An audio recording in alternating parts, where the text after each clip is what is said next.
Take the journey into the unknown with SNX Radio as we delve into the enigmatic world of UFO sightings and extraterrestrial abductions. Join us for conversations with leading experts and individuals who have encountered these otherworldly beings, uncovering secrets about their experiences, contact stories, and the profound implications for humanity. Listen as we reveal the incredible narratives of those who have undergone alien abductions, shedding light on the psychological and spiritual impacts of these encounters. Explore the depths of consciousness and spirituality as we discuss how these experiences may connect us to something greater beyond our understanding.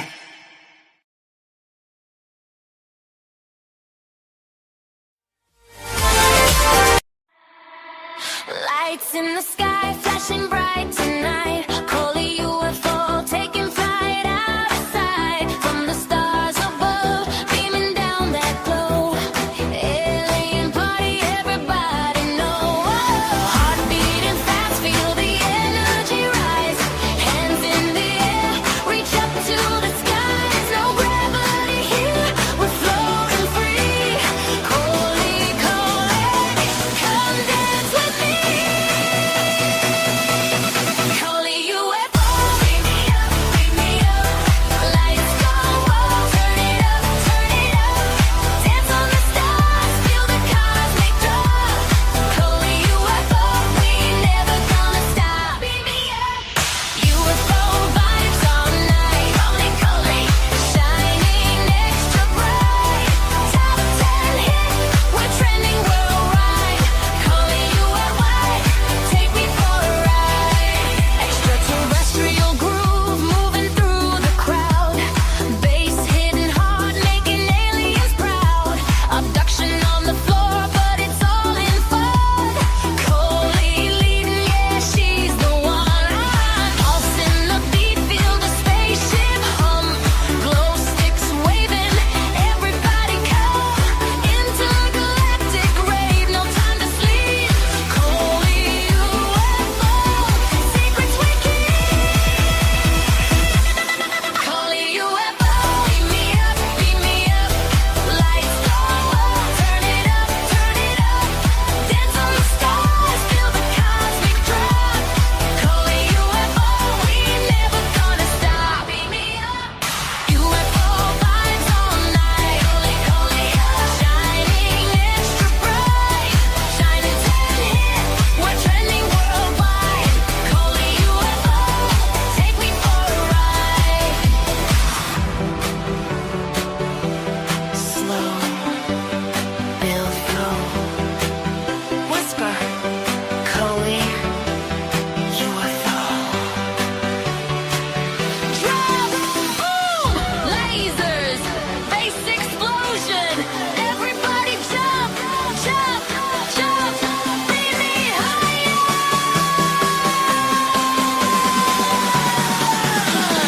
ColeyUFO, beam me up, lights go up, turn it up, ColeyUFO, forever in the stars, top 10 dance, we're going far. ColeyUFO.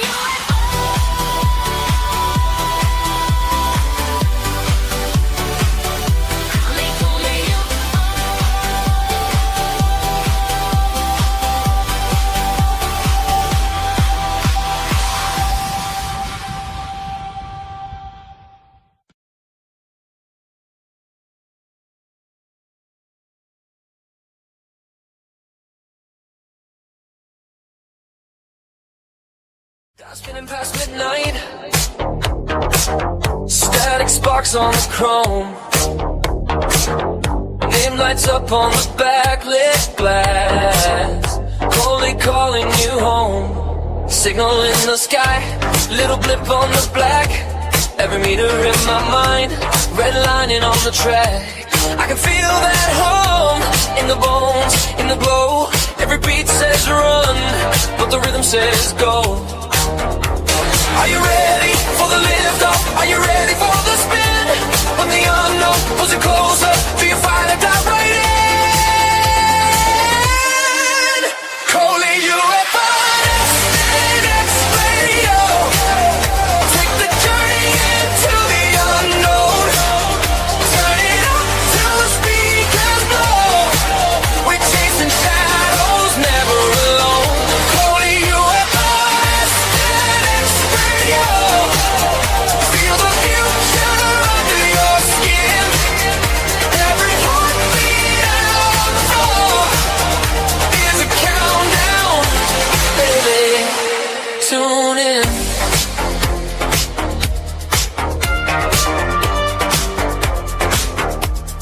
Numbers race the clock, neon blur in my eyes.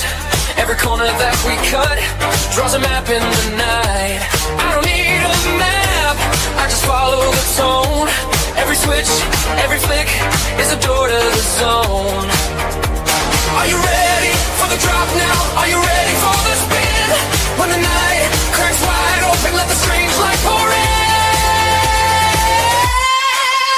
ColeyUFO. Take the journey into the unknown. Turn it up till the speakers blow. We're chasing shadows, never alone. ColeyUFO.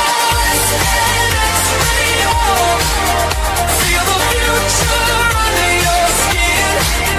Every heartbeat out on the floor is a countdown. Hey baby, tune in. Close your eyes, let it scan you. Every thought, every code, every scar.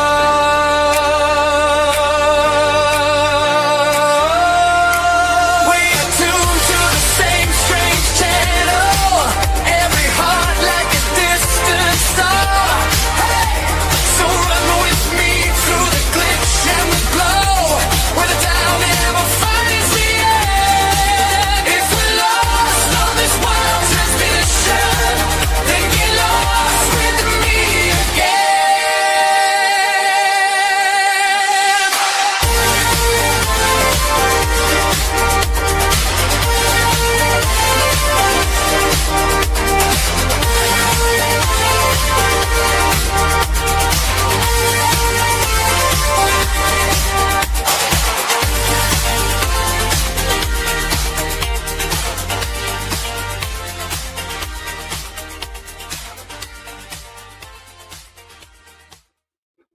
Hello, everyone, and welcome back to another episode of SNX Radio. I'm Coley, as you probably already know.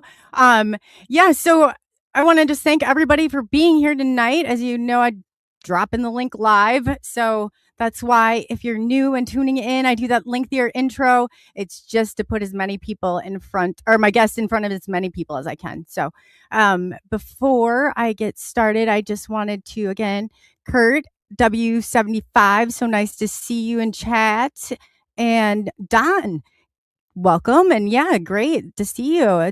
We're definitely building some people up here, getting everything all connected. Sometimes there's a little bit of a lag, but yeah, I hope everybody's having a fantastic fantastic Sunday night. And the end of the weekend, and nowhere else more perfect to be but here.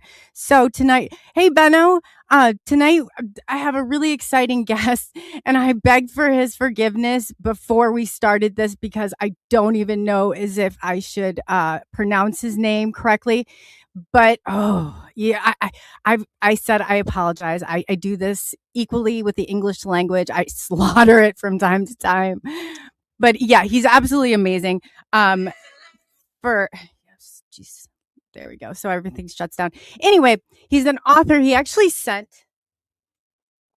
this fantastic book, and it was so cool. I got it, and he actually wrote a message, and it was really cool. It took the time and energy, and I started reading it, and I was like, this is absolutely brilliant.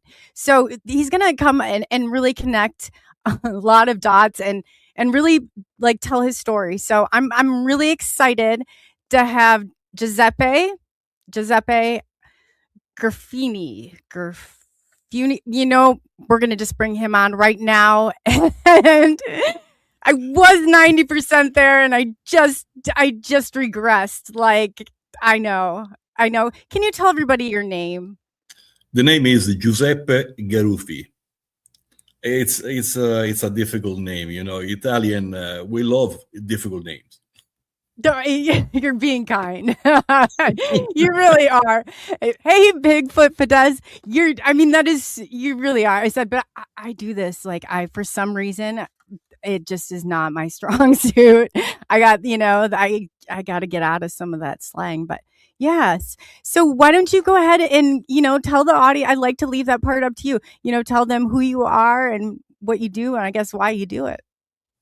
Well, I'm Italian. I was born in Italy. I left Italy when I was 30 years old. I spent 10 years in Venezuela. And during the time in Venezuela, I was working what actually would define here in the United States lobbyist with the Defense Department of Venezuela.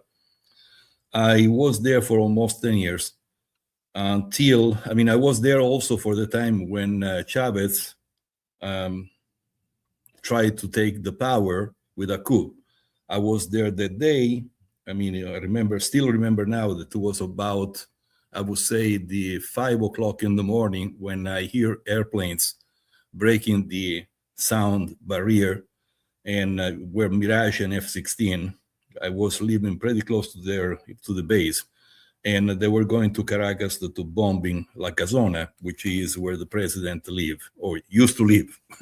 Now he's here in the United States. But anyway, so I spent there 10 years. I used to work with a lot of this military over there in selling whatever they were looking for, especially with the airplanes, the different systems that they used to have there. They still have. They have F-16, they have Mirage, they have different kind. So when I saw what was happening, it was something that in my head told me it's time to just leave. So I left when Chavez was in jail, and I went to Italy for a little time. It was about probably 5 or 6 months. And that time just made me realize that I was still Italian in passport, but I wasn't Italian in my head. My life was totally changed. So I had two choices: stay there and force myself, or looking for something bigger and better. In my dream, always since I was a kid, were the United States. The United States was always my dream, my goal, my target. And so I decided to take a risk, take a chance, come to the United States, start from scratches because I didn't know anybody, and trying to build a new life here. I think it was the best choice I've made in my life because United States, it's not just an opportunity. It's a big country. It's the best country that actually exists in the entire world. I can tell you because I almost visited all of it. I believe in this country. I believe in people, and I love this country. I will give my life for this country. So when I became an American citizen, this was back in 2016. Something happened that I didn't expect. I was just in a lane, just an immigration, and somebody comes to me and say, "Do you speak English?" I say, "Yes." "Can you read English?" I say, "Well, I think so." So they brought me in a room. Nobody was there. They put me on a stage, and they told me, "Well, you're going to read this, and people are going to just repeat after you." I say, "Well, what?" So basically, I was swearing everybody that day to become, with me, American citizens. And I still remember the day like it was today. That was the happiest day in my entire life. Becoming American means everything for me. It was a dream. Today is a reality. And thanks to this country, I achieved everything that I could not achieve if I was living in another country. So when people talk something about this country and insult, whatever, listen, even in the bad moment, this country is even better than any other country in the world. So I am very proud of it. And here I am. Well, that's so amazing to hear your appreciation for that, because I think that we kind of lose grip, especially, of that. But really to hear that from you, that should be, we should all feel like that. We really should, with a lot of the opportunities that we have. It's just like, with everything going on. But I appreciate that you said that. Well, that's the reality. This country is a lot more than cars and buildings. It's the people. People are. If you don't know Americans, you cannot talk about Americans. I know Americans. I live here, and I feel American. I have a passport now. Let's say that. So I mean, that's why at this point, I mean, Well, definitely. absolutely. Absolutely. I think that's absolutely fantastic. I do. So that's it. So the story, when I come here, I had to start from zero. I did everything I could possibly do because I didn't know anybody. So when you go to a country that you don't know anybody, you have not that much money. I had certain money, of course, but still you have to start from zero. And that's what I did. And it was like going step by step, up and up and up. I never stopped it. And nobody can stop me. When I say that I will go someplace, you can bet it. You can put your money in the bank. I will go there. So this one with the book came in a strange way. I mean, I had some experiences that were my own experience, but just by themselves were not enough. When in 2016, something in the United States happened after the Chinese balloon that we shut it down. There were several sightings. If I remember, there were like 4 or 5. One of the most important sightings was in over Canadian territory.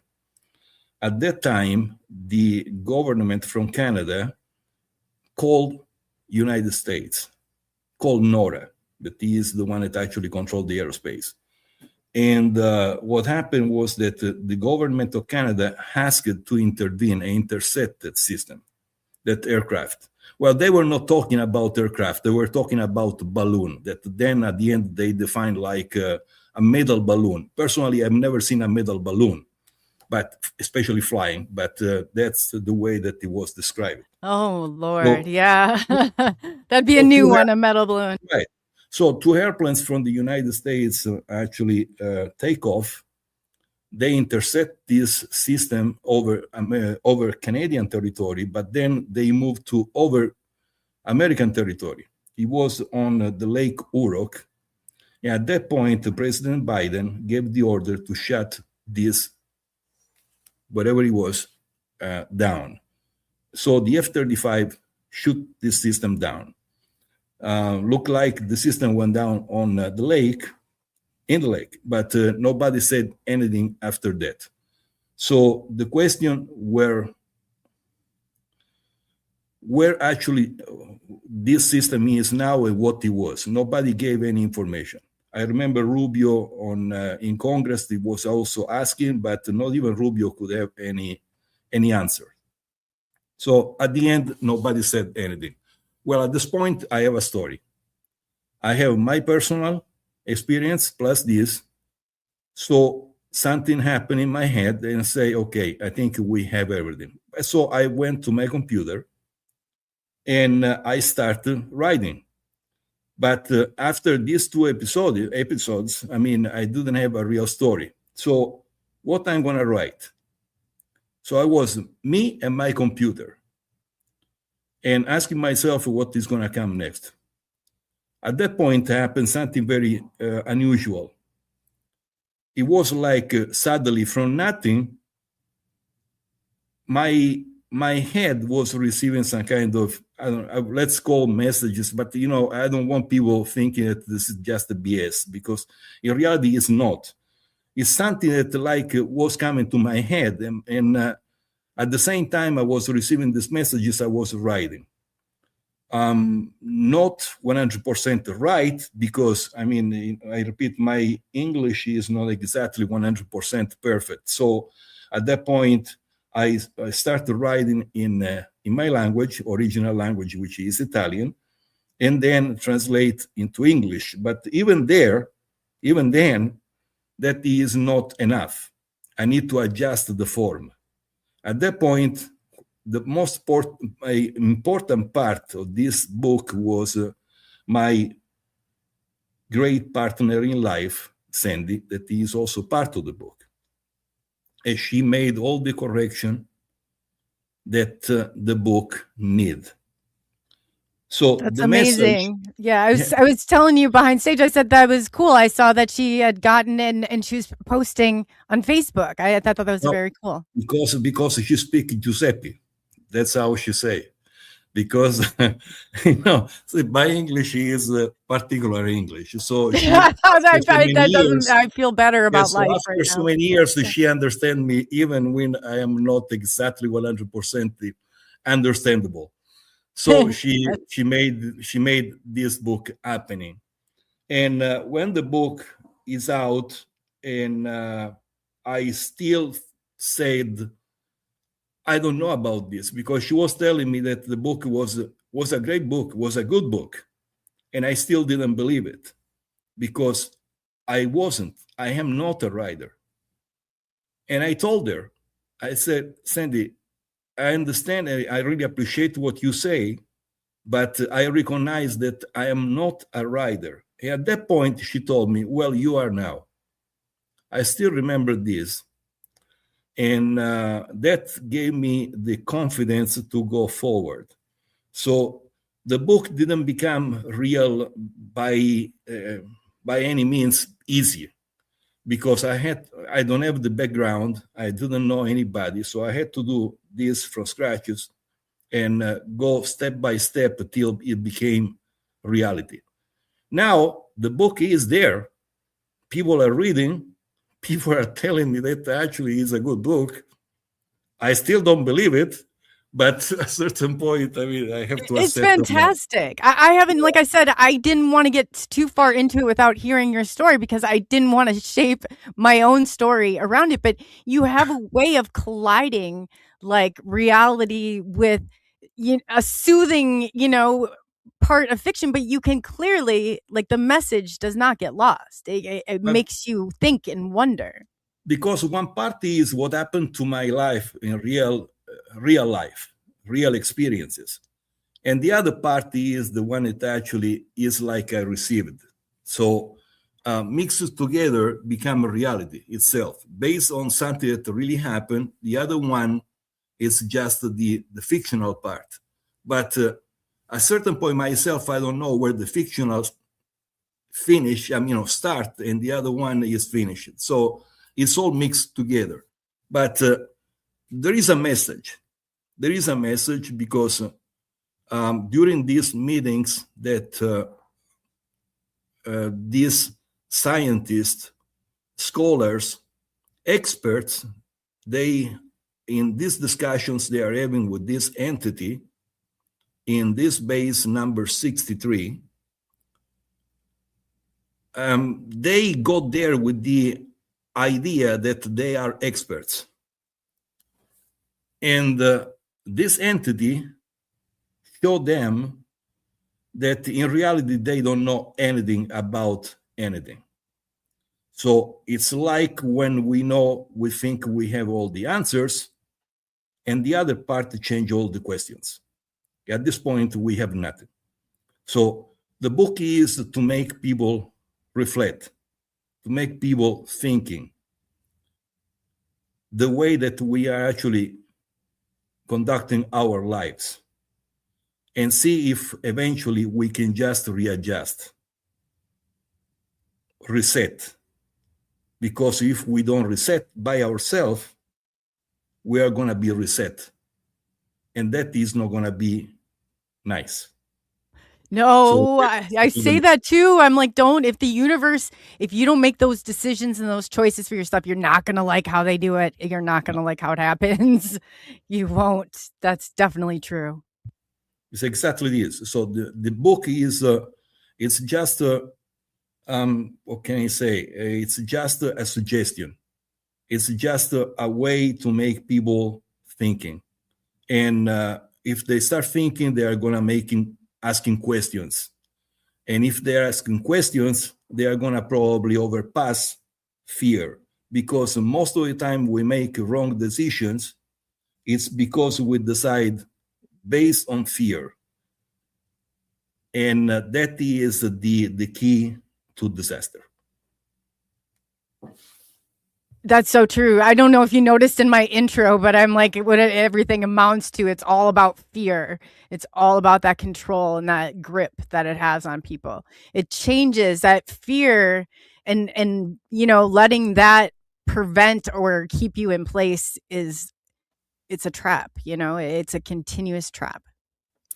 The book is okay. In this base, basically, as I said, there are people convening from different sectors, different specialties. Yeah. We have doctors, we have engineers, we have astronomers, we have theologists, and one of the main character is somebody that is very close to me, because the character is Alessandro Raimondi, which is born in Sicily, Italy. I have to say Italy because if I say Sicily, they're going to feel offended, because they say, well, Sicily is part of Italy, even if certain people think Sicily is not. Well, we are Italian. I am Sicilian.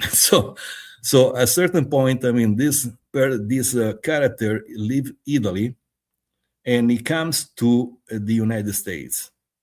He goes to the university, he becomes a quantic scientist, and his specialty is tied to the speed in space.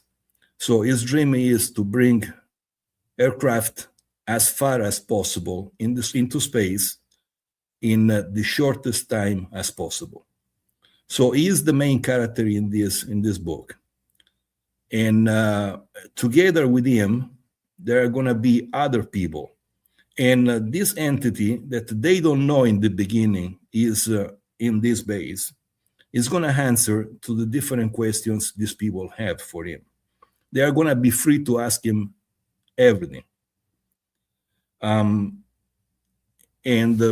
what happened is that they will go from astronomy to examine this entity in his body, internal body, and they are going to ask about this universe. And this guy is going to tell them that everything they think, basically, is going to tell straight in their face what you think is true, or you think that you know everything. You in reality don't know absolutely nothing. But it's just a provocation and speculation, because in reality, at the end, I don't want to impose to people certain ideas that the book has. But the idea in this book are just like a provocation, but not because they want to change people's mind. The change of mind doesn't depend on the book. It depends on the people that are reading it. How they will accept it, how they will receive it, translate in their mind, and make their own conclusions. That's exactly what happened in this book, because we are going to talk about situation like the theologist is going to ask about characters like Jesus, God, of course, because these are the questions that we have. We have questions where we come from and the direction where we go. The most important thing that this entity is telling about the future is said that the future depends exclusively on us, because we are people that together are capable of unbelievable things when we work together. But we are extremely destructive when we work as one against the other. I think this moment is actually pretty close to a situation like this, because I think the most important thing is the empathy. And You're right. if we lack in empathy, we have no future, because we are going to destroy each other. That's exactly one part. I wouldn't go, in detail of this, because I don't want to take from people the the opportunity to read the book, because I mean, I could go very deep into it, but I rather prefer giving just the idea of what actually the book is telling, and leave the people just make their own conclusions. But Right. I But can tell you the book is, how can I say, it's like a key. You have a door, you have a key. You put the key in this lock, you unlock the door, you open the door, and then it's up to you what you're going to do at the other side. Because once you cross that door, it's going to be your decision. But when you cross that door, it's going to be also your responsibility. Because with the opportunity comes responsibility. And you have to use it wisely. absolutely. Yeah, absolutely. I think I was reading in chat. I was like, I'm like that Generation Xer, it's kind of like it's, but the empathy part is really good. And definitely, it's like we used to say, like, don't confuse my kindness for weakness. It's because I think people do feel like that, because there are people that do prey on that. But you're right, though. We do, as in situations and things over time, especially I've seen like the decay over the past 4 years, and feeling actual empathy for somebody, and not just like annoyance. Or I mean, it takes a little bit of work. I'm not going to lie about that. In certain way, I don't want to go politics, because I mean it's something different. I don't want to. No, I agree. There's us and a 3%, but there's people who think that there should be fighting, and they're Yes, I not. mean, in my experience, just experience, especially because even if I was in a situation of war, my father was, and of course I had to. To me, it's like an heritage from him, because even if I didn't go to war, the Second World War, I heard so many stories, and so many stories that actually make you see in a clear way what is happening today in this world. So we have a chance to rectify in order to avoid major damage. We are really on time. We are still even on time. It's just up to us. We need to be aware of the risk that if we go in certain direction, we can take. Because once we take a certain risk, knowing the consequences that we can actually have, there is no return. So that's the part. But anyway, the book also talk about this argument about the universe, because especially in the part when the entity is talking to the astronomer, he explained that the view that we have of the universe is just a red. That means just one direction. We just see from one point to the end of what actually the instrument that we use to watch into the universe allow us to do. But in reality, we don't see the side, and we don't see behind. So it's totally different situation. So the travels are not just into space, are through dimensions. He explained how these dimensions work. He explained the way that actually people like him, they travel into these different universes. And even in the same position where we are, at the same time, we are past, present, and future. It's like we could watch this world. I mean, it's not I have to, see this clearly. This is not my definition, because this definition was used by J.J. Benitez in one of his books, and he has several. It was the Trojan horse. Unfortunately, this book is not translated into English, but it would be really helpful if there was, because this book is something that can open everybody's mind. So he said at the time that this universe is at the same time past, present, and future, wherever we are. It's like if we think about like pipes, translucent pipes you can see outside. One is the past, one is the future, one is the present. If you can see through this, you will see yourself through this 3 dimension at the same time. But in this case, in my book, it's something that is even more, because it's like you have in the same universe, you cross one door, that door give you another universe at the same time. At the universe is like a folding door that open to another. So it's infinite universe at the same time. The Yeah, most and can you tell people what the book, the saying, is the meeting, and then there's a. Do you want to tell them what it is that you say? Then what's after that? It's excuse me, repeat. sorry. When you wrote, let me pull it up. I just didn't want to like quote it incorrectly. The way that you have it written, but the name you say that like you just wrote it before about let me see here, the meeting, and then some. Oh yeah, I see it right behind you. It's right. The some doors once crossed. Yes. Thank because you. not all these doors, they have to be opened. Some doors bring you to good places, universe that look like us, better than us.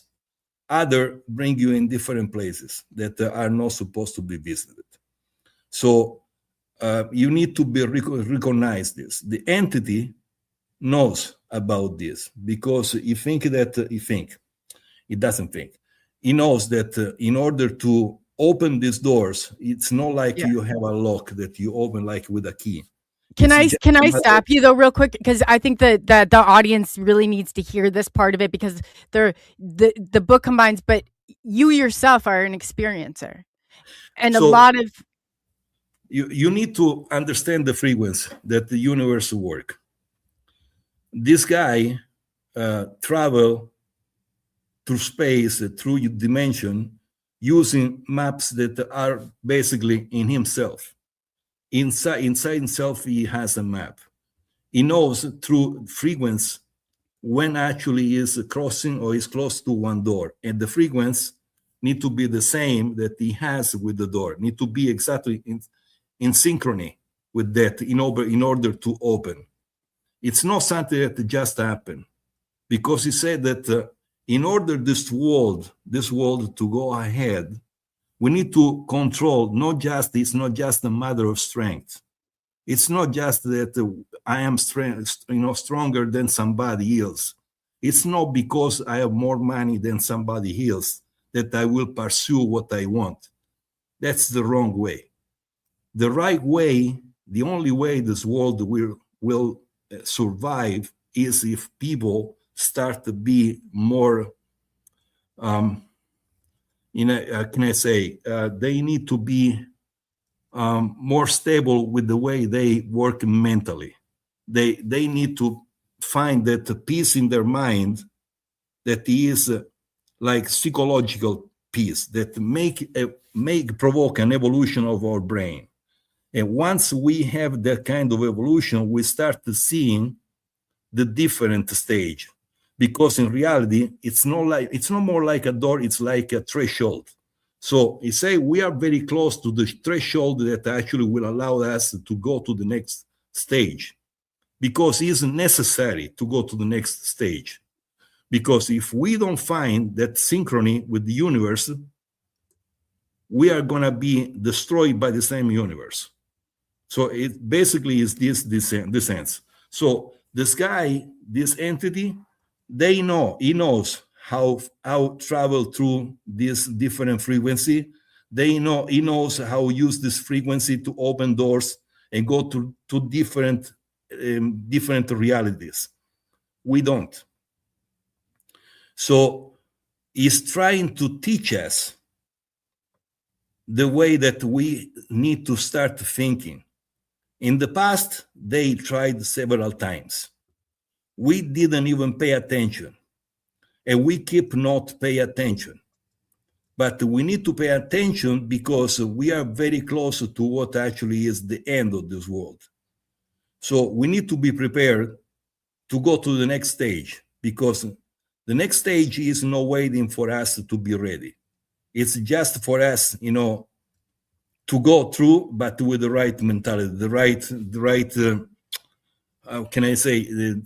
We need to be in the same symphony with everybody in this world. If we go the way that we are right now, we don't go anywhere. I agree. We're we're stuck. No better way of putting it. It's a little difficult. It's difficult concept. I mean, difficult to explain in very short time apart. But No. I get that part.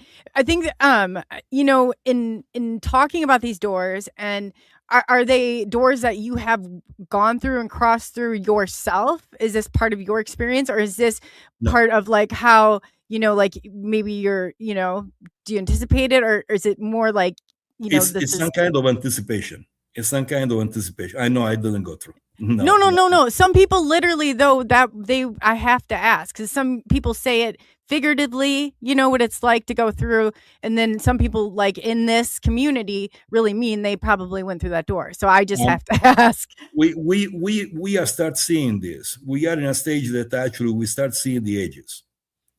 We are not still prepared, to cross these doors, but they are there. And we are starting seeing them. We are starting especially feeling them. But we need to be more psychologically prepared. And it's like a work on meditation. Go to the next mental stage that is not the stage that we have now, because now we are just concentrating on what is accumulation. It's just accumulation of money or power or whatever it is. I mean, everybody want to try to show the others that our masculinity, or that we are stronger than you. So, I mean, you have to be under me. That's the wrong way. If the only way is like an highway that go in different direction. There is one way that is the right, and the other one it is the wrong. If we go in these two directions, in reality, we don't go anywhere. We need to go everybody in one single direction. If we go in this single direction, definitely we have a chance, because the book is talking about a planet, Nibiru, and this entity is telling this planet is more like a resetter. So once it's closed, if you are going to be on a spot, you are going to be gone. So it's like a reset. And basically, it's not the first time that this happened. And this happened when we have a reset is because this world wasn't prepared for his arrival. So in order to be to cross this stage, we definitely need to be in a state of mind that allows us to pass the threshold and go to the next stage that is going to be that is going to save us. So I just had a guest on the other day who said, and he felt, I feel like right along the same lines as you did, but he said about the red planet coming in, and some of the, it will trigger some of these things if we don't, as unify and be kinder and gooder, and just basically, I really feel like I heard a lot of his message right there too. What is your belief on what will happen when this planet comes in, or is what do you think the catastrophes could be if we don't get our acts together? The planet, when it comes close to our, is an elliptical orbit that is totally unusual in our universe. So anytime it's close to us, it provokes some kind of change, cataclysmic change. So if we are going to be here, we are going to be definitely destroyed. Now, the question that was actually asked to the entity is when he say that we are not the first, we are not going to be the last. So he say, at this point, it say we have no proof that there was somebody before us. And he say, no, in reality, it's not this the truth. There is a reality. The problem is that we don't want to see. And there is a more reality at the bottom of the oceans than actually visible on just on the earth, so on the ground. So most of this society that were before us were just absorbed. I mean, during the time in a part they are just under the ocean. At the end, the part that is emerged from the ocean is a very small part. Most of the part is of this planet is below the ocean. So when it comes, if we're going to be here, if we go to the stage that we are going to be able to go someplace else, and this entity say, we are going to help you to go to the next stage, but you need to be prepared psychologically. You need to have the degree of mentality that allowed you to go to the next. Because if you don't change and you keep be destroying, you are not going to pass this. You're going to be just a void. That's what cycles you back through here? Yeah. Oh, let's not do that. Let's not do that. Let's not do that. Oh, let's not do that. Someplace else. Yes. Please, let's get our acts together here because we want off of this. Yeah, I'm. You sold me on this one. You sold me. I agree. This is it. I said there's got to be a way strategically, but maybe this is. I'm willing to try it the way through, but.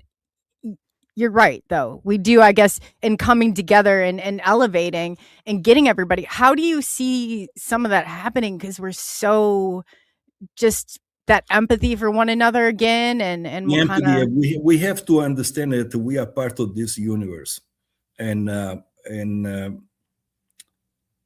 we need to be part of the universe and not think that we are alone, because in reality we are not alone.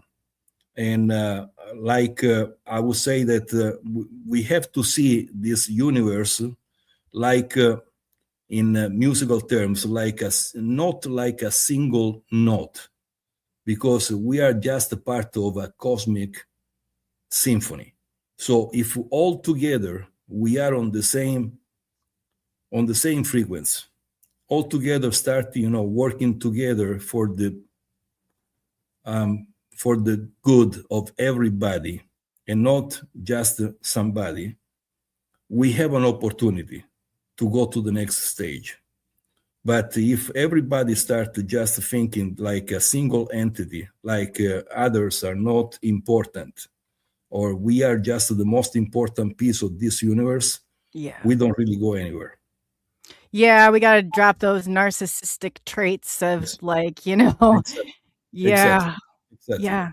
Especially after I think too, so many people are like, well, no, people didn't feel that and it just creates that, even bigger gap there. So yeah, I definitely, it's nowadays I feel like you have to exercise an element of caution too, but maybe that's where your instincts should come in to play. Like, there's got to be a better way to do this, because definitely there is a better way. Yes.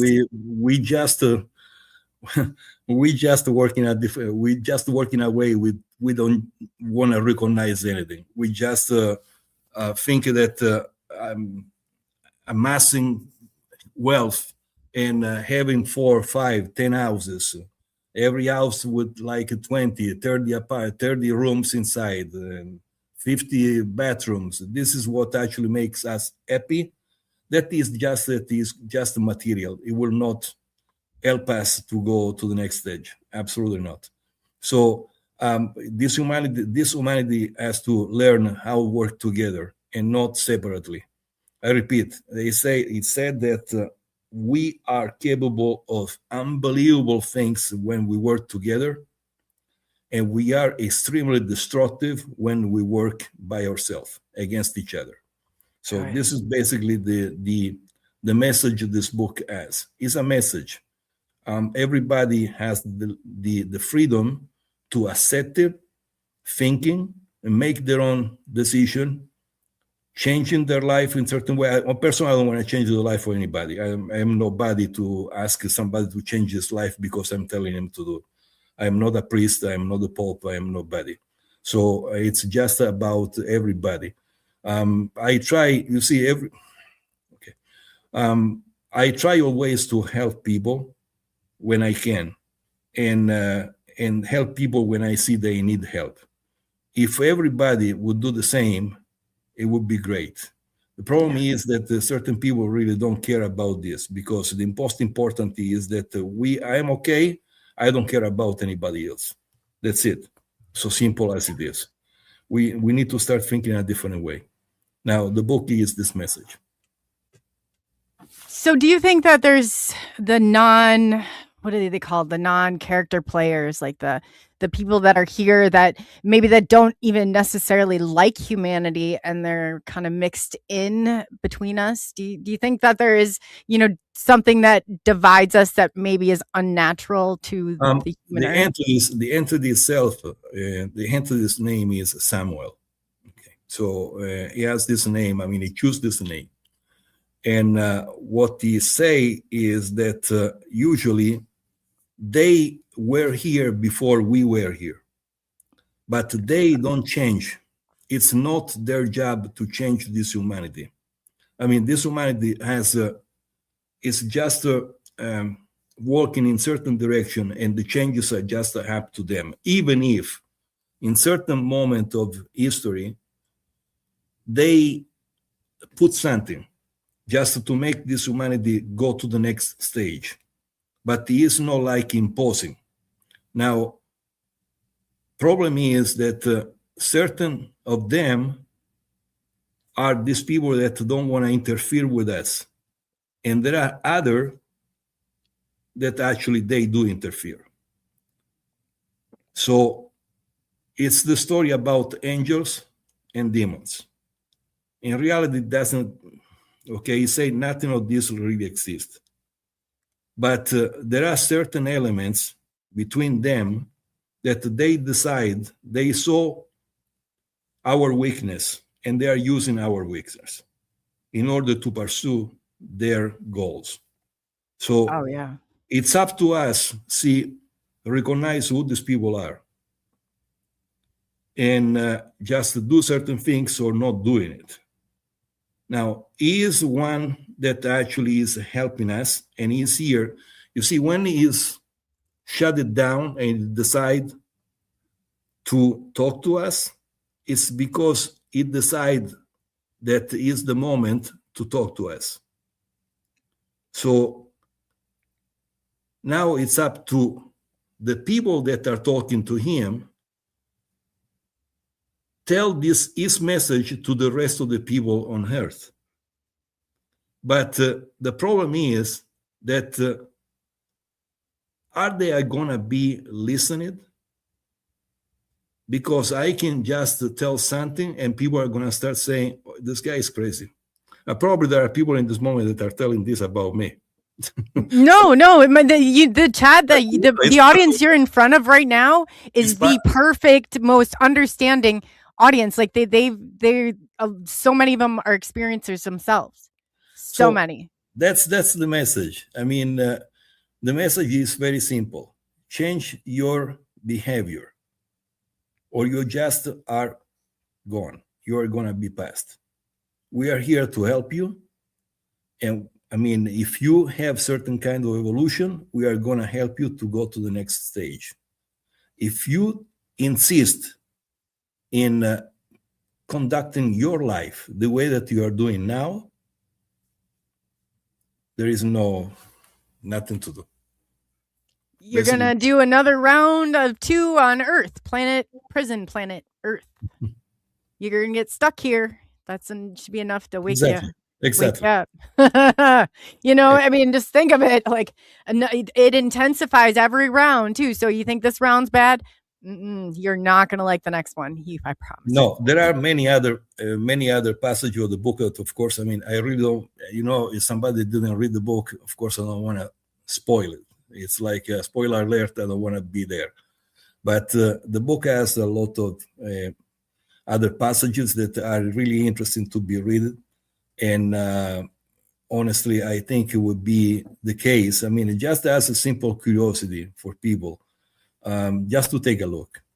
But consider the book like a moment of reflection. No imposition, and no like a provocation. It's just see, maybe this book is an invention, maybe it's a little bit more, maybe it's just a message that somebody else is just sending to you.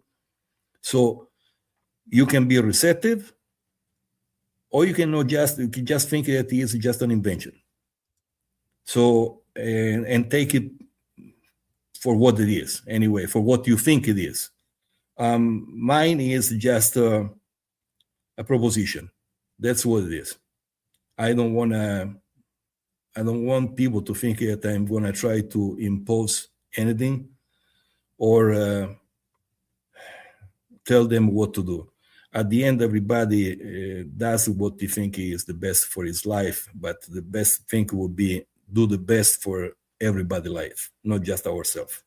Because anytime we do something for everybody and we help somebody, in his life is like helping ourselves. Because at the end, what we do for others return in change to us. Absolutely. Absolutely. Tenfold. Definitely. So can you connect some of the pieces on why this topic is so important to you? It's important because I felt the necessity to tell this story. I felt that if I don't do it,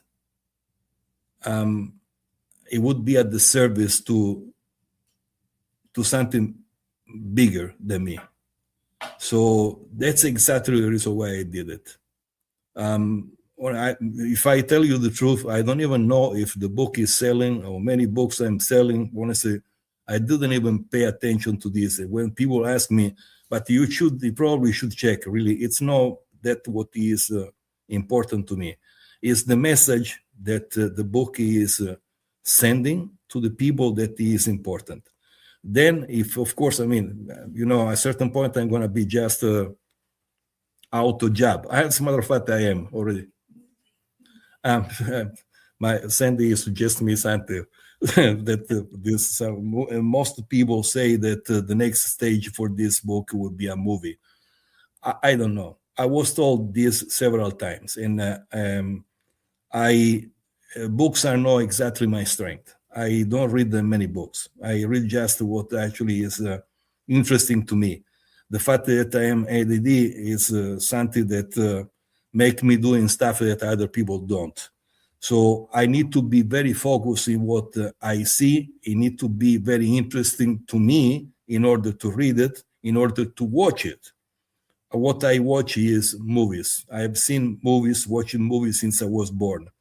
The first thing that my grandfather did when I was born, my grandfather was the responsible of a movie theater. And I was probably, I don't know, maybe a few weeks or something like this. He brought me to the movie. And since that time, till when I was 16 years old, I went to that particular movie theater almost every night. Sometimes I watch a movie, I don't know, several times. The movies is what make me happy. Sometimes my head goes spinning, and the only way that I can find calm in my life, in my head, is going to the movie. So what happened to me is when I am in there, I am sitting in this place. Even if there are hundreds of people next to me, I don't see anybody. It's like I am in a capsule. I am by myself. It's me and the screen. I don't hear anybody else. So anytime I imagine something, I imagine that like a movie, not as a book. The book is just, it happened. But what I imagine the story is always for a movie. Now, this book could become a movie, maybe. I don't know. I don't really know anybody. I heard many stories. People are telling me many stories. If it could become a movie, would be a better way to reach more people. And you feel like this is your mission here. This message, yes. And Yes. two, just so that Chad understands and people watching, English is not your first language. No, and you can hear No, because well, I know so many mistakes that I do when talking. So no. But in the you made a really good point when we were talking before the show, how in your mind you have to translate. It's Yes. going from one language, and then you have to find the words in English if there are any, because it gets kind of, it loses that interpretation Right. a little And then right. the last passage is Sandy correct me because she speak my language. That's good. Yeah. See, I speak my own kind of language too. Like I get that. I do, because I need to get better with the slang, because I get going on the Midwest comes out, and I have my language of my own. But I have, it's hard to like find, especially like to bridge that gap. But what I Yes. hear in your book is that you're bringing all these people of all these different types and categories, and you're having to. Oops, I turned my mic off. I apologize. You're having to find a way, or a way they're having to find, I guess, whoever, into communicating this message. And yet you don't want to go too far, and yet you don't want to go. So you're working, and that's what's most important to you. I don't want to create pressure. Listen, I am pretty meticulous in what I do and the way that I try to explain myself. And in the book, I try to do my best to be exactly the same. And the message that the book is given to people is to be better than actually we are. And don't be afraid of what actually could be the future. Don't be afraid about being in connection with somebody that we can't explain, because most of the situations we have, especially with UFO, is that we deny because we are afraid. We are afraid to explain. We are afraid because of our mentality in our background, especially religious background, because we don't know how to explain somebody coming from another planet or another dimension, because we don't know how to explain that in relation to God. The book is talking about God. Personally, I don't want to go into that right now, because I want people to read it and try to understand better, in a way better that actually I could explain if I tell them right now. And you know what? You had an important part of this that I think that they should hear too behind the stage, is that you want people, you feel like this is going to expand their awareness, and that you don't want to tell them what pieces lie where. You want them to get those pieces that are unique to them and interpret that in their way. Yes, because if I say that, it's like imposing my idea to people. I want people just to read and make their own conclusions.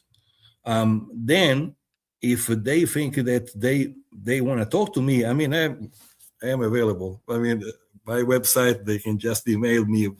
They can do whatever they want. If they have questions, I am available. I am not like certain people that were nobody before, and now suddenly they become famous and they become untouchable. I know most of this because sometimes I try to connect with these people and they don't even answer. So, I mean, I am not that kind of person. Listen, I have no difficulty in saying my age. Because I'm 69 years old. So if I didn't change in 69 years, I don't think I'm going to change right now. I mean, I am too old to make changes in my life. I am who I am, and there is nothing that can change me at this point. Not even close. So I am available to anybody. If somebody has questions, whatever question is. I mean, it can be positive, it can be negative. I am prepared for everything. When you write something, you need to take the responsibility that not everybody will just agree with what you say. So why not? There was somebody like, I would say like 25 days ago, that he wrote something on Facebook, and he has some doubt about me and the way that I was explaining. Oh yeah, you get those. Okay, so I say, do me a favor, give me your address. I will send you my book, because they didn't even read the book, so he didn't know what I was talking. He wasn't. He thought it was a riddle, and it was just a clue. But so I explained what I was trying to do. I sent a book, and today I don't know that if we are friends, but now he's following me. So I mean, that's the only way you can talk to people. With people, it's not just imposing your ideas. It's trying to make people understand why you think in a certain way. Because if you try to make people understand your point of view, that is the only way that you can make people coming close to you instead of just pushing you out. That's exactly my way. And really, I repeat, I am who I am. I don't change. I didn't change in so many years. I'm not going to change now. Not even if I don't know, if I would sell like 10 million books, I'm still the same Giuseppe Garufi. Born in Santa Teresa de Riva, in Sicily, and living now in Florida. And that's it. That's who I am. I am not a different person. And when did you get this sense of urgency to get this message out to the people? Okay, it was exactly, well, it was first of all when I saw this object close to the house. When I talk about parkland in a house, that was a night, and it was like, I would say probably around midnight. I went out of the house with the trash can. Next day would be the trash day, so I just leave this. There was not them. I mean, in that place there is not that much light. It was just the house light. So the house where I was living at the time, it was just a part of a group of houses. And just behind the house, there was a pool and then a lake. And then next house. So when I turn around and I look again in direction of the garage, I noticed something in the air, but immediately I didn't recognize it. So in a first moment, I thought it was an helicopter. But then, of course, you observe better and you realize that it is not an helicopter. It's something different, because it was something that was just floating in the air with absolutely zero noise, no particular light outside. I mean, you just noticed something that was like a grayish green color. It was reflecting its own color, basically. And it was just stable there. It was like 30 feet in the air. Just, I would say, between the pool and the lake. So if I just cross, 20 feet, and I go in just at the pool, I would probably be just under this vehicle. And I have to tell you the truth, I was scared. So I was frozen for a moment because I didn't know what it was. And I was just watching. It was like a matter of 20, 30 seconds. And suddenly I see this vehicle just starting disappearing behind the house. So at the point I ran just in front of the house, going at the other side and see when it reappeared. So I am already there. This vehicle reappeared again, but it just give like a movement like on the side, and a split second just disappear. So when I told this story, people in the house, they started laughing because, that's the first reaction people have. When you say something like this that people don't understand and is totally out of their mentality, of course they think that it is just something silly, something ridiculous, something that it doesn't deserve their attention. Now, I was aware that what I saw was a reality. Other people don't. I reported this event with the Italian ufology center or something. I don't remember exactly. At the time, I had the name of the principal, the director of this center in Italy. Well, the result I gave exactly because I took the format that they have on the internet. I sent a report, a meticulous report of what actually I saw. They didn't even answer. So I would think they didn't didn't take this seriously, or probably they received so many sightings that really they don't pay attention anymore. But anyway, I still have the report in my archive, but no answer. So this was actually the second time, because the first time was is in the book when in Sicily I was driving with my grandmother, and I was returning from the airport in Catania. So I was just coming out of a tunnel of a city, Taormina, that is very famous. I mean, people all over the world usually know this town because it's one of the big deal in Italy, especially in Sicily. It's probably number one. It's where the White Lotus 2 years ago was made in Taormina. And so I'm coming out of this tunnel. My grandmother is next to me. I was driving a sport car. So basically, instead of be sitting, I was like laying down. I was like in a bed because the windshield was ending right in my forehead. So when I come out, I have three, a straight highway in front of me, the mountain on the left, and the ocean on the right. And I am in an elevated position. When I come out, I am just in a straight, I'm driving, I would say, I don't know, something like 100 miles per hour, so something like this. I drive all way fast. So that's my thing. So at a certain point, I see, let's talk like a military, at 200, I see something that is like a light that just appear, like in something that appeared from nowhere. I mean, How close were you to it? Yeah, it was something like a ball that was like red, fuchsia, blue. What distance were you? Like a mile, 2 miles? It was on the ocean. It was on the ocean. So it was like a ball, but I would say that I would be like in meter is like 500 like a meters. football field or Let's say 600 feet from there. okay. And but the problem is that at a certain point when this ball appear, is flying exactly at the same speed that I am driving my car. And this was for at least 10 seconds. So in 10 seconds, at 100 miles per hour, so you are actually driving a pretty long way. The effect on me, I had my grandmother next to me sitting.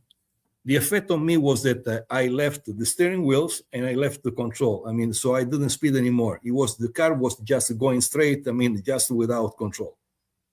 Because I was scared because that stuff appeared from nowhere. Yeah. It drive for at least these 10, 15 seconds, but more than like 10. And the same way that this ball appeared, boom, it disappeared. Was it like I call it the night creeper? Was it like an electrical ball that you saw, like almost? It looked like something like that. It looked like something, but it was my vision was like a spheric. I mean, it was like a ball, but with all these extremely strong colors. I repeat, it was like a red, like a blue. Like around it? Or was it around it or okay? Yes, but very uniform. And the way that appear, it looked like it passed from one door. This moment is here, the next moment is not here anymore. Yeah. So these were the two experiences that I had in my life that are in my book that actually are the base for the book. But these are the personal. Now, the rest of the book is part of what we spoke before actually we start this, this interview. I don't know from where it came. I just know that I received it. And I know that I had the necessity to write it as soon as possible before I forget it. So you felt like it was being downloaded to you and you were writing it as it was coming. I would say something like that. And in my mind, I saw it not like a book. I saw it like a movie because that's the way I see things. So that makes perfect sense. And too, I talked about it. I'm like, when you go through experiences like this, there's a really heavy emotional piece to it, and it's through trauma. It doesn't matter which way we look at it. That's how you get there. And I think that, that's great that you found that way of doing it and alleviating some of that real heavy, like, abduction, quote unquote, or like, being in that type of experience. So I applaud you for that. Usually when we see argument talking about UFO, we talk. Everything we see that is somebody who is coming here to destroy us, and then immediately the United States find a way to destroy them. So I am not in that kind of Hollywood stuff. I don't even want to watch those because sometimes okay, just for fun, yes, but I don't think it's serious. No, but I think they'll try and use it. I think they'll try and use it on the general public, definitely. Right. So, I repeat, the fact that somebody told me in the beginning, okay, let's have a cover like with a UFO or something like that, I said immediately, this book is not about UFO. This book is putting somebody from this world, talking to somebody that is not from this world, asking questions and having simple answers that can help us to understand better who we are, from where we come, and where we go. This is the message. Now the message is passed. People can just receive it, evaluating, make their own decision, and just behave in consequence. That's it. Well, what I learned is what it all started for me was too encountering something that I left and I thought everything changed. And it wasn't just even that mindset that changed it. It was a whole journey of the awakening, the growing pains of the awakening that you go through. We were talking about it backstage. I was like, you have to come to the conclusion that everything, or reality, that everything could be a lie that they've been feeding us, for all these, and we've been digesting it. But the problem is that we are not prepared to recognize them. And, at a certain point, I remember that I was with some kids and other people that are more into religion than actually I am. Of course, I believe, but I am more used to think than accept what people tell me to think. You see, so I said, everybody think about Jesus, and I repeat, I don't want to go into religion because it's not what I want to do. It's not because it was something that I want. But we always think in terms of 2,000 years ago when Jesus walked this world, in the way that he actually left. This is part of the book. And in this part, really, I don't want to go through because this started something that it's a little more complicated to what we were talking right now. But let's say people say he's going to return. Now, the question is, okay, he's returning. He will return. Are we be able to recognize him? How is going to return to this world? He's going to come here with an aircraft. He's coming here with a Ferrari. He's coming here with a bicycle. I don't know. He's coming here in what way? So, but the problem is not the way it's going to come. The problem is how we going to receive him in case. Are we going to recognize this person? And we are going to settle him, or just thinking that he is a charlatan, because that's the way that we see things. When we don't understand something, we just start insulting people or calling names, or just say, oh, this is crazy. So are we prepared for that? The book is asking that. Yeah, yeah, if you're thinking of everyone and not just our own, part in this, I don't know. I'm having a hard time deciphering, like, who is actually a human here and who's not, maybe sent here to tangle this whole web. Well, who is here? I mean, they are here. When people say, "Oh, if what about when they are gonna come?" They don't have to come. They are already here. They were here before us. The problem is that they don't interfere with us. At least not all of them. Yeah. And you don't Problem want is- anybody to hurt them. So you're saying like you don't want to focus on the crafts because that might scare everybody and they're going to try. No, absolutely not. But the fact that we still insisting that we are alone in this universe, that maybe sometimes somebody was in some part of the universe, but probably already disappeared. This is probably the most incredible lie that we are telling ourselves, because this lie comes from the limitation that we put to ourselves due to the background, especially the religious background that we have, because we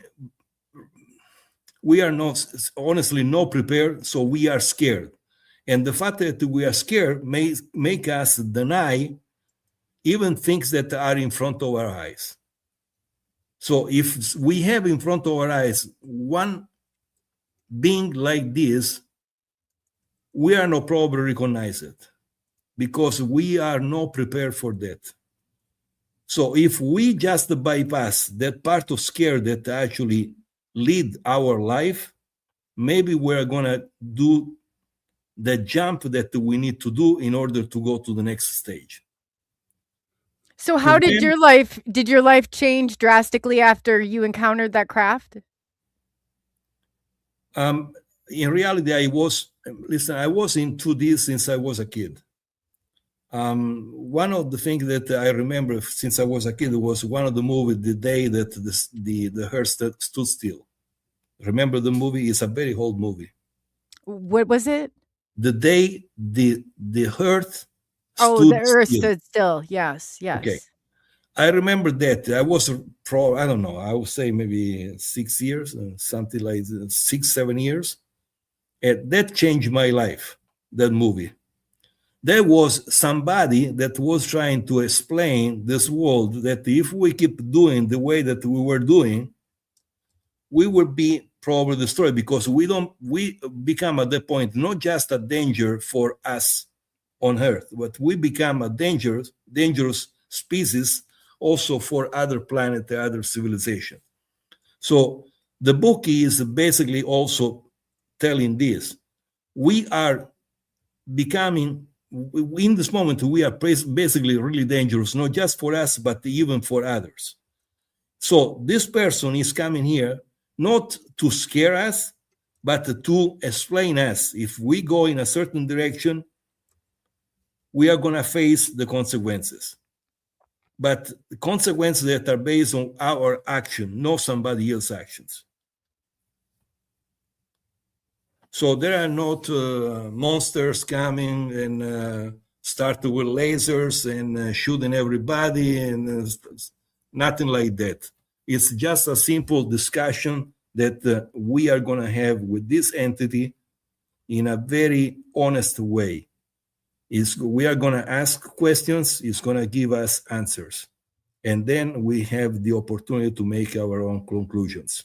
If we want to bring these conclusions to people that we interact with, in this case, these people are teachers, theologists, they are people that interact with other people that are very important in this world, it's just up to them. So are they going to have this courage to bring this message, or they are going to think, if I say something like that, people are not qualifying me like an expert anymore, because what I say that is truth, I just realized it's not.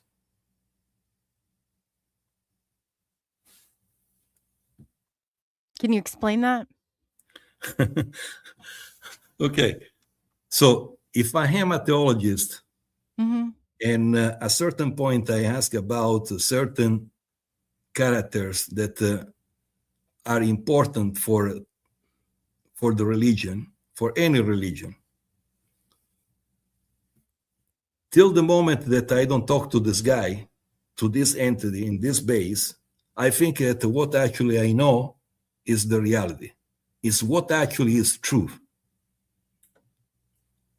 But when I talk to this entity, I just realized through his answers that what I believed and the fact that I thought I was an expert, now everything is in discussion. So I realized that I'm not an expert anymore, but I'm going to have the courage to admit this to the people that were following me before, or I just not take that chance and I just say, just stay the way we are. I keep teaching what I thought was the truth because people are not going to be in touch with this entity. So there is nobody willing actually contradict what I say. But in myself, I know that what I'm teaching is not reality. So it's up to them. What they are going to do, it's just their decision. Yeah, and William Knight, he right on it because you had talked before. He said nothing to fear. Don't get trapped into that fear. No, exactly. I mean, because at the end, I mean, it's just our history. I mean, it's just a beginning and it's just an end. I mean, it's our life. Our life as a sequence. We're born, we live, we die. There is anything after death. It's just finished. Probably not. But how it changed, what we become after we are dead. We are gonna meet. The question is, because we always say, okay, maybe I'm gonna find again to the other world. We're gonna find my father, my mother. Okay, that's the hope that we have. It's not the reality of the fact. So, are we gonna find them again? Probably not. Maybe yes, in different form. It's going to be in a different way. So this is part of the book too. These questions were actually asked. Answer returned. The universe explained. Also, where questions were asked, answer returned. Now, these people went, that were called in this base, at this base, they went there with their own beliefs, thinking that everything they knew was reality. Now they know that not everything they knew was reality. Right. Everything That's is huge. That ego death is huge, and it's Yes. so necessary. Okay, but the problem is, are they gonna have the courage to bypass their ego and telling the truth to the world, or they are gonna prefer, let's just leave the things the way they are? Because at the end, we got to between shake me those and people the up. end. No, This- they're definitely going to try and stick their heads in the sand. That's exactly what because- they'll try and do. They are not gonna. If I do something like this, I would be nobody the next day. You Because- know what? But isn't it crazy? I didn't necessarily want to go and be the UFO kook in my community either, but I did it because it was true and it was real, and I thought I could get myself out of whatever my mission was. And I know they told me I was here for communication and all that, but it wouldn't shake it. But I had that sense of urgency too, to get a message out there. I didn't understand it. And I still, every single day, I learn more and more about it, and helps me learn more about myself. Yeah, I mean, and this is basically now this book.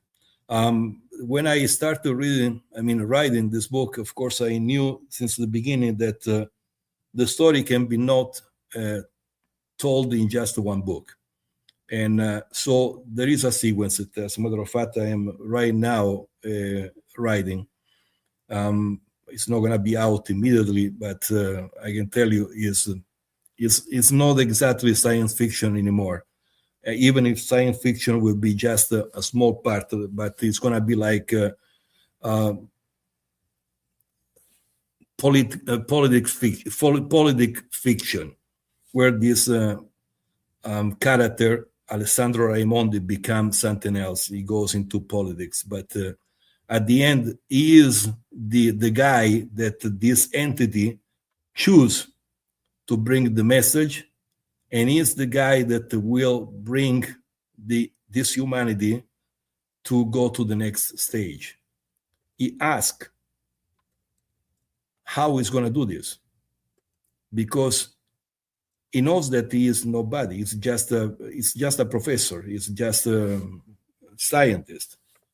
He doesn't have the power of convincement for people. So they say that he's not going to be alone. They are going to be there. They're going to assist him. They're going to help him. Now, how they're going to help him?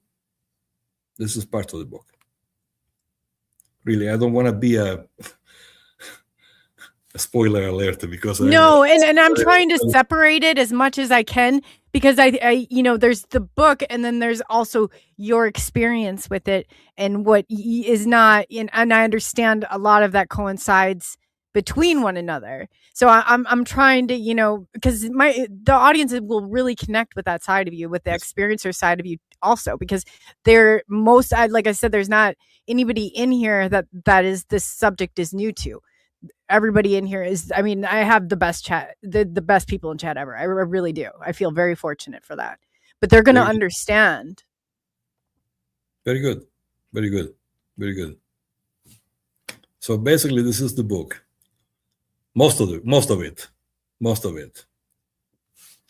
But you know what? Can we play? I saw on Sandy's page, she had a video about the book, and it kind of explained it. You mean about the Yeah. breaking news? Yeah. Can we play that? The breaking news was an idea that I had, and one of my good friends is in. I can't. I don't know how to play. I'm not very good with computer. I'm sorry, but everybody can go to my website eventually, because it is www.giuseppegarufi.com, and they are gonna see this video there. So the idea about this video was, as I didn't have any help in promoting this book, and I didn't know anybody. I repeat, everything I did till now is based on my own work, my own strength. And so I spoke to a very good friend of mine that is very involved with movies. He comes and goes from Rome to Georgia, because in Georgia there are the second studios in the United States after Hollywood. Mm-hmm. So he comes and goes. So I spoke to him. The name is Lorenzo, and he lives in Rome. And this guy is honestly a genius. You give him a computer, this guy is capable to change the history of the world. It's unbelievable. So I explained him what I was trying to do, and he came out with this video. He made by, I don't know, of course, AI and different other CGI, because that's what he does. He's working right now in a movie. He's coming here to Georgia probably in days. And I dropped your link in chat. Do you want me to play it for the audience? Yes. Why not? Okay, yeah. So I'm right on the let's see. I'm at right when I come to your main page. Yes. So I have the meeting, the author. I'm just trying to find where the video would be. I know you're better than me in this. Oh, here, I got it. I have it. So yeah. Let's see here. I just want to get it pulled up, and then I'll go ahead and I'll share the screen with everybody. But yep, I do have it right here. I just want to make sure it's okay.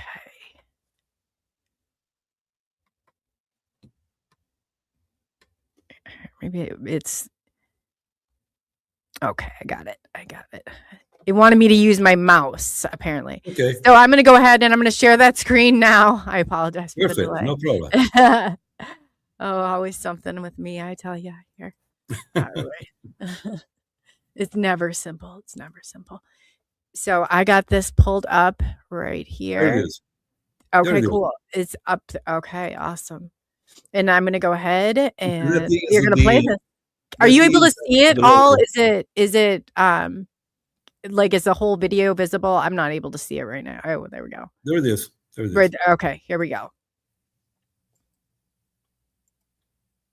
There it is. Good evening. We are live with breaking news of I don't know cosmic where we don't hear significance. We are sound. about to witness humanity's first interview with an alien Okay, delegation. I'm fixing the sound here. I don't hear the sound. I do. Oh, you do? Okay. Here is the alien.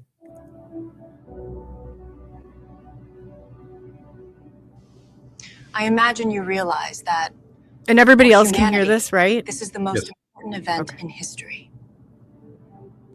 Everything we've discussed will also be published in a book so that every human being can be informed. I am aware. And the publication of a dedicated book, you might call it The Meeting, to stay in line with today's theme to Krat. I think that would be the best way to inform the people. Your civilization has visited us before. Why this renewed interest in our planet? Our initial interest was in the planet itself. Worlds capable of developing life are rare in the universe. And among those few, only a smaller number ever reach the stage of complex organisms. Then came something unexpected, the most fascinating event of all. One form of life continued to evolve, Hef, yours. From that moment, we began observing your progress, Valis, not just out of curiosity, but to understand ourselves as well, to glimpse our own distant past. So you've been here before, yet you left no trace. Why? In truth, the traces were left by you. Across all your cultures, even the most distant one, there are marks of our presence and of the encounters we had with your early civilizations. Back then, you perceived us differently. Our medicine astonished you, Side, because you could not understand it. You simply tried to pass on the message in the only ways you could. Now, you are finally capable of understanding.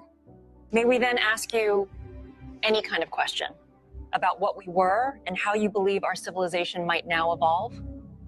Of course, that's why I'm here.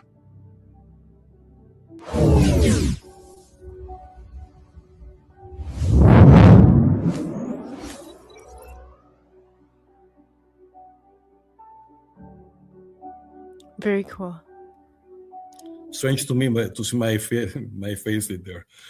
No, I could for some reason, but I heard it earlier. I could not just but everybody in chat saying they heard it, so that's I don't know why I couldn't hear it, but I was just making sure. But I did. No, well, this was actually an idea that I had, and as I said, I mean, I spoke to my friend in Italy, and he came out in 2 weeks with this video, and we decided to put it on the website on internet, in order to give an idea about the book, because as I don't have a promoter, I don't have an agent, I basically I don't have anything. I mean, everything I did, it was on my own. So that's the idea, to help with the promotion, to explain what the book was about. It's about somebody, I mean, a group of experts they have questions, and they're going to ask this question to somebody that is not from this world, in order to understand better from where we come, who we are, and where we go, and if we have a future. And the answer were given.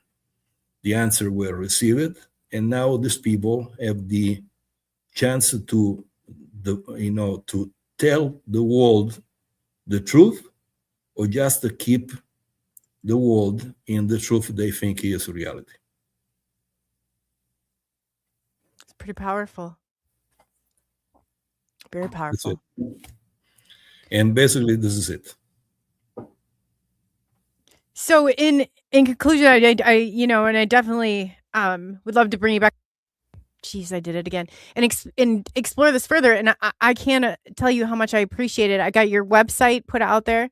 And I really, from the bottom of my heart, thank you so much. And for the book, I was very touched by that and your kind note inside. So in conclusion tonight, what would you like to leave the audience with? The audience is that I would like them to understand that my intention is not to interfere with anybody's life. This wasn't my intention since the beginning. Mine is just a message that it's not even mine. It's somebody want this world to know certain things that this world ignore, and leave this world the decision to follow these suggestions or simply not. But at the end, it is our responsibility. We have the opportunity to change as people, as nations, as a world, and this decision is just our decision. Nobody can impose this. And depending on this decision that we're going to make, will depend on the future, not just of us, but of our kids and the future generations. Because if we do something wrong, or we go in the direction we are going right now, not just us, we don't have a future, but we don't leave a future to the people that actually remain after us. That's exactly the message. So It's a definitely our moment of- children's world. Definitely. Yes, it's just a moment of reflection. It's not an imposition. It's not a provocation. It's just we have the opportunity. The opportunity is in our hands. It's our decision what we are going to do and the future that we are going to live. That's it. Absolutely. And then there was a couple questions. Can I throw those in there Yes. for you? Thank you. Okay. Are you aware of the friendship case in the 1950s? And there's The French. the friendship case. It was a ET mass contact in Italy that's spanned 20 years or so ago.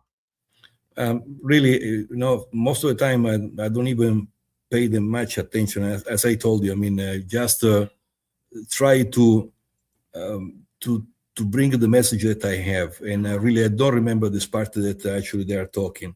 Even They if were just wondering if it was legit or not, if you knew about it, and if it was difficult to say. I don't want to pronounce myself if he is or not, because really I have no knowledge of this. I have no knowledge. When I was in Italy, I never heard about something like this. Yeah, and then that happens too. A lot of times we check the media, because the media that you're reporting over there might be totally different than the media we're getting here. No, definitely. Sometimes they'll check in. It is, but no, I have no knowledge about this, honestly. I have no knowledge. Okay, and then there was one more that I had for you. The door you cross after you pass, I don't know if this is within that. Where does it lead to? Another dimension? Do you think? Every door brings to a different dimension, but every dimension has infinite dimensions.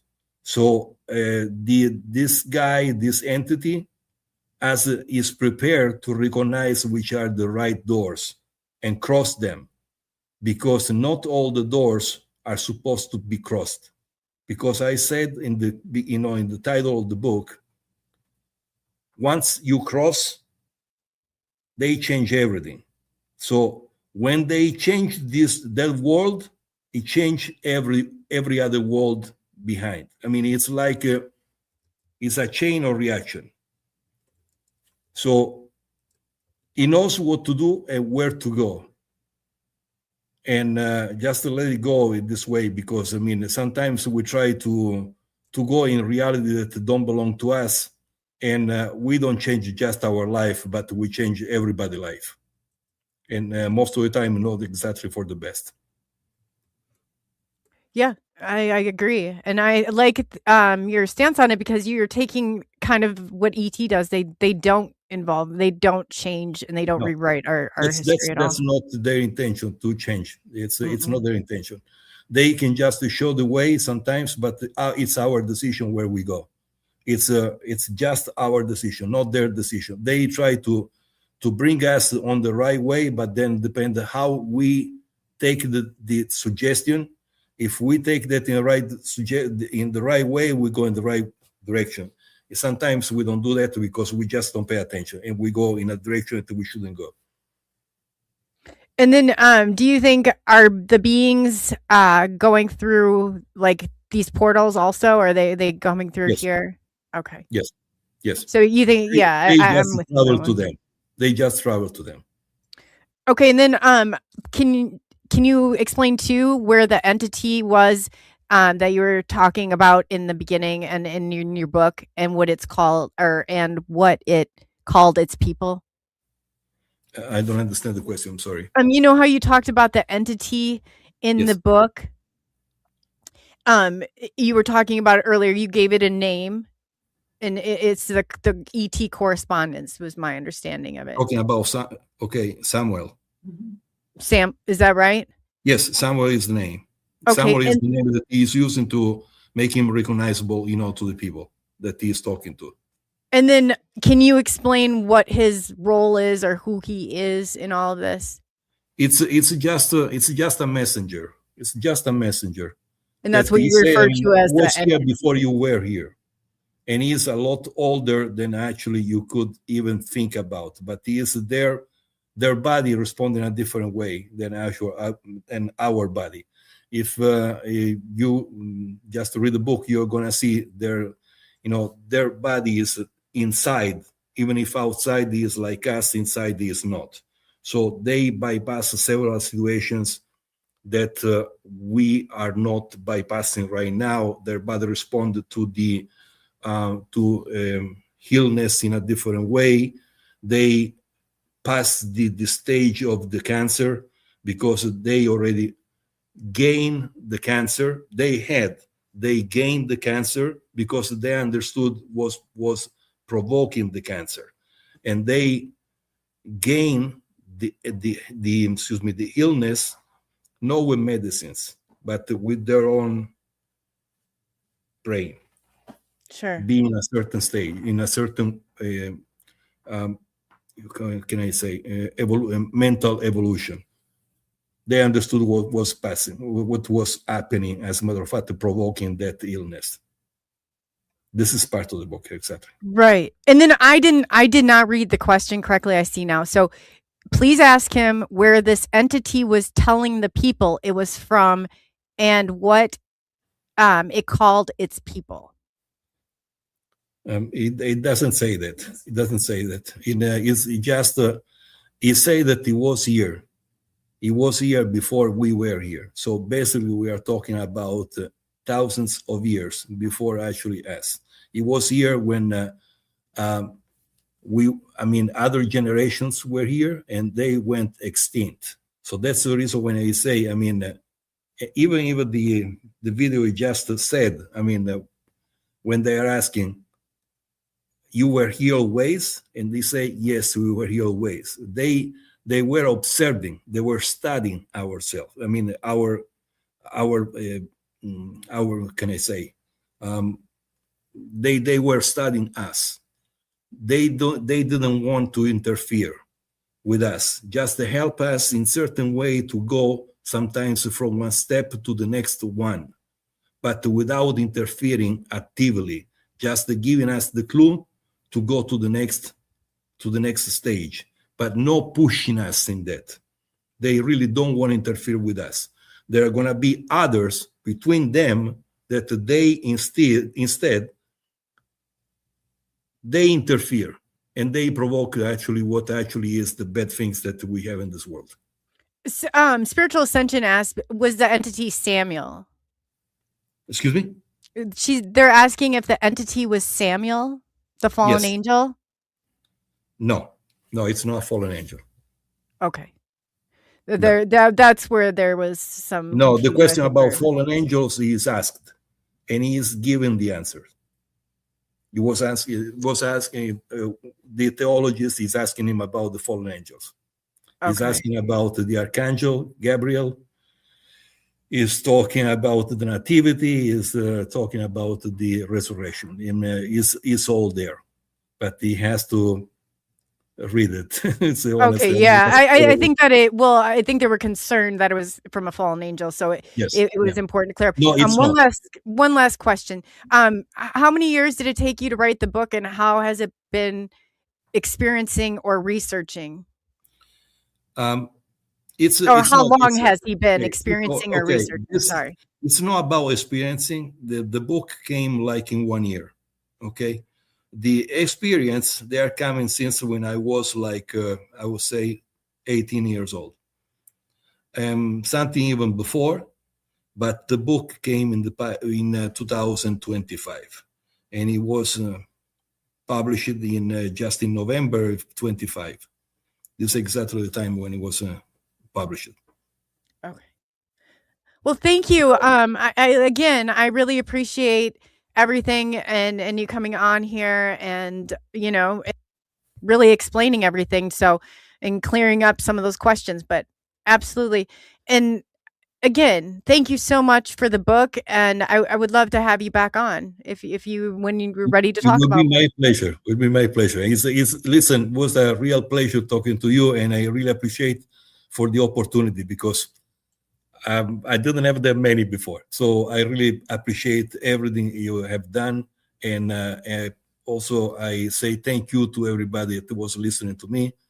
And if I said something that somebody thought that was against their beliefs, I really say I'm so sorry, but it wasn't my intention.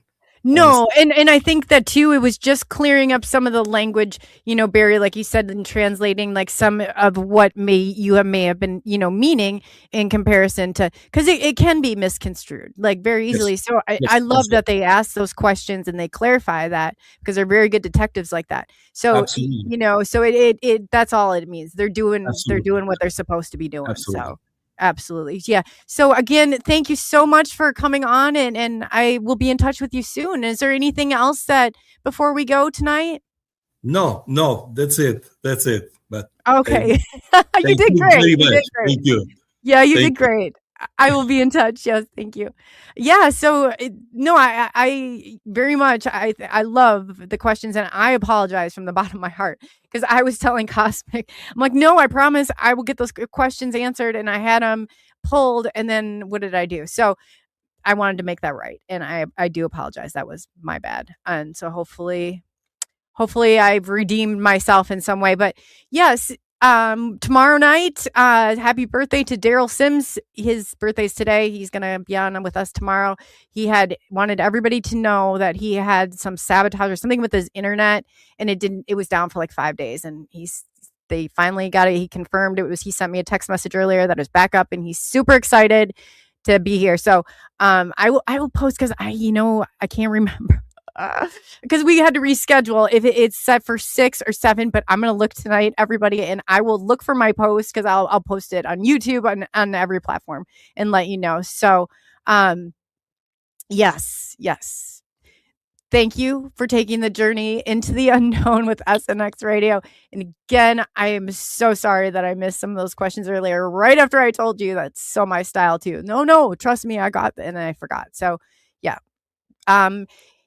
Again, be good to one another. And I do think that, empathy is definitely, even though some of us do struggle, and I'm saying some of us, meaning myself as well. But yeah, be good to one another. And I'll see you guys tomorrow, hopefully, for the Daryl's interview. I think he's very excited. I think you guys will really enjoy it. So thanks again. And I am out of here till tomorrow.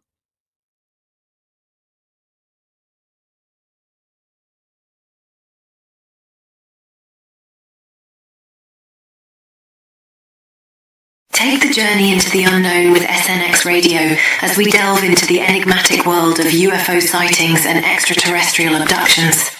Join us for conversations with leading experts and individuals who have encountered these otherworldly beings, uncovering secrets about their experiences, contact stories, and the profound implications for humanity. Listen as we reveal the incredible narratives of those who have undergone alien abductions, shedding light on the psychological and spiritual impacts of these encounters.